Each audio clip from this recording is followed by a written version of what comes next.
Mas, ternyata kenaikan bunga dolar oleh Federal Reserve tidak ada hubungannya dengan perang dagang yang dilakukan oleh Amerika ke Cina saat ini. Demikian kalimat sahabat saya yang baru pulang dari 3 negara, Cina, Jerman, dan Amerika. 5 hari dia di DC. Yang saya jawab dengan, jadi buku The War by Other Means, Robert Blackwell, bener dong tentang geoeconomic warfare-nya Amerika. Yang dijawab dengan anggukan pelan dan lanjut berkata, benar, mereka melakukan developing economic instrument to achieve geoeconomic goal. Dan dari 7 geoeconomic tools, Amerika pakai 7-7-nya sekarang. Gila bener. Waduh, paham gak ya pemerintah Indonesia kalau kayak gini? Saya pun terdiam, pikiran saya melayang. Jadi, kita membahas trade war yang sedang diterapkan oleh Amerika ke Cina dan ke beberapa negara yang dianggap oleh Amerika tradingnya defisit, termasuk Indonesia, di mana Indonesia masih hijau urusan beginian. Jadi, ditekan Amerika. Ada yang menganalisa Cina akan melawan dan kalau dilakukan efeknya sangat buruk untuk dunia. Ada yang menganalisa kegilaan Trump akan balik merugikan Amerika dalam jangka menengah. Ada yang menganalisa tidak ada pengaruh banyak untuk dunia dan Amerika memang diuntungkan sesaat. Setidaknya itu buat Trump bisa menjabat untuk kedua kalinya nanti. Indonesia termasuk yang tidak takut ancaman Amerika tersebut. Pejabat teras Indonesia pilihannya pada analisa nomor 3. Amerika jangka panjang malah akan dirugikan sendiri dan Indonesia tidak akan ada masalah besar. Semua itu hanya analisa, bisa salah, bisa benar. Namun ada baiknya, namanya juga kita rakyat kecil. Kita wajib memahami dan mengambil sikap pribadi terhadap situasi ini. Kita belum pernah mengalaminya dalam dekade 50 tahun terakhir apa efek perang dagang proteksi ala Amerika ini. Jadi tidak ada referensi yang mengatakan baik, buruk, benar, salah atau hasil akhirnya nanti seperti apa. Tidak ada yang tahu, tidak ada referensi. Ini pihak Amerika bukan lahir dari ontohot Trump. Ini deep state-nya yang sedang bermain, memainkan dunia. Bisa blunder mereka, bisa sebaliknya. Mereka berjaya. Tindakan Indonesia misalnya yang mengentengkan itu bukan salah. Bisa-bisa ya memang harus begini.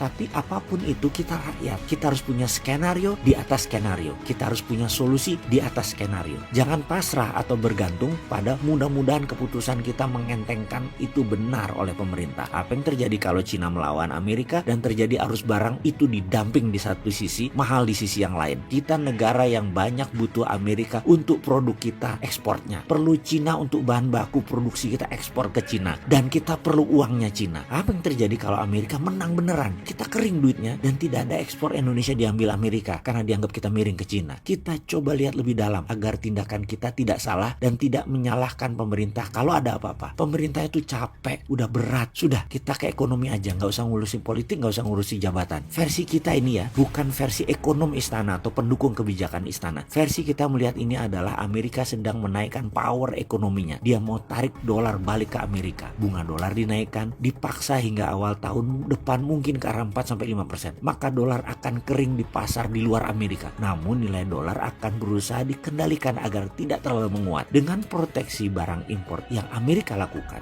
harga barang terlihat naik 25% lebih mahal. Di Amerika, kita pengekspor membayar ekstra 25% ke pemerintah Amerika. Pemerintah Amerika untung. Lalu, warga Amerika beli lebih mahal 25% barang asing tersebut. Dan karena itu barang asing tersebut jadi tidak laku di Amerika. Sekarang warga Amerika lebih suka beli barang buatan Amerika. Apalagi saat ini ada proteksi kebijakan imigran atau dibatasinya tenaga kerja asing di Amerika. Rakyat Amerika lagi banyak-banyaknya pekerjaan dan lagi banyak-banyaknya duit. Bisa menutupi mortgage hutangan mereka. Di Amerika itu lagi euforia, lagi panen. Apa yang terjadi kepada kita kalau barang kita tidak dibeli oleh Amerika? Atau untung kita mengecil karena tarif impornya tinggi. Ekonomi Indonesia bisa rubuh. Kita kedamping barang Cina yang murah dan barang produksi kita tidak terserap mereka. Dolar jadi langka, rupiah kosong. Solusinya bagaimana? Apa yang harus kita lakukan? Ini merupakan skenario terburuk loh ya. Kita harus menganalisa dari skenario terburuk. Jangan harapkan pemerintah. Mereka sudah buat keputusan Indonesia tidak terpengaruh. Jadi biasa-biasa aja. Yang saya berdoa mudah-mudahan itu yang terjadi. Saya berdoa semoga analisa saya salah. Tapi salah benar. Kita sudah punya skenario kok. Kita nggak pasrah bongkokan pada keputusan pemerintah. Tenang aja. Di bisnis dan di geoekonomi kan sahabat Mardigu sudah banyak makan asam garam. Solusinya ada.